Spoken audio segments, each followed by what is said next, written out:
All right, I'm the Flat Rate Master, and I got some new tools. All right, first off, we're going to talk about some stuff that got sent to me by Mueller Kips. They're a sponsor of mine. They're here in Georgia, so if you haven't noticed, they make a good backdrop, but that's about all they're good for in this industry. But they sent me these rulers. They sent them to me. I didn't ask for them. They look cool on the toolbox. But one thing they did send me that is really cool is this eraser wheel. As you can see, it's been used. If you deal with tires, this is a good little tool to deal with, well, sticky weights. Now in the past, I've used a vinyl remover tool. Works just as well. I hate scraping that stuff off, so this works really good.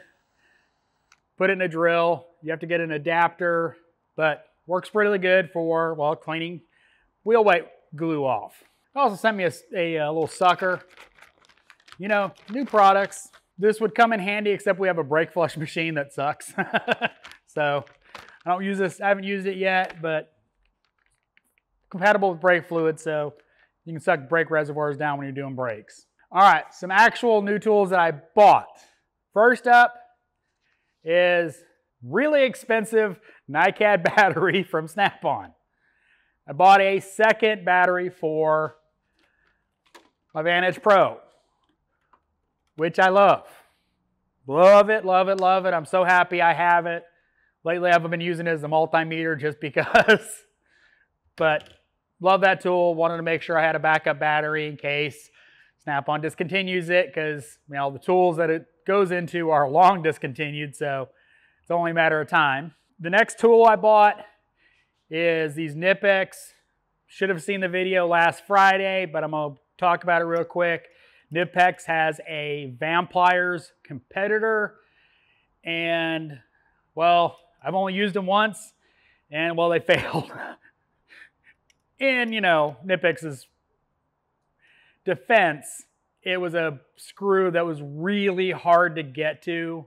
I could only get part of the screw because what it was attached to, you know, housed 3/4 around the screw. So I wound up hammering in one of the Mac extractor things and got it out, replaced it with regular bolts instead of Torx because the last guy screwed it up.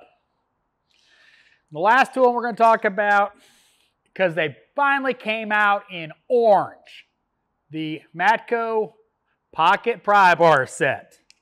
You got the straight part pry bar, you got the bent one, and you got the slightly bent one. A little bit of a gimmick, I know, but, you know, orange. And I'm sure I will use them and, you know, warranty them and break them, but, you know, orange. So I hope you like my new tools. As always, thanks for watching. I am the Flat Rate Master.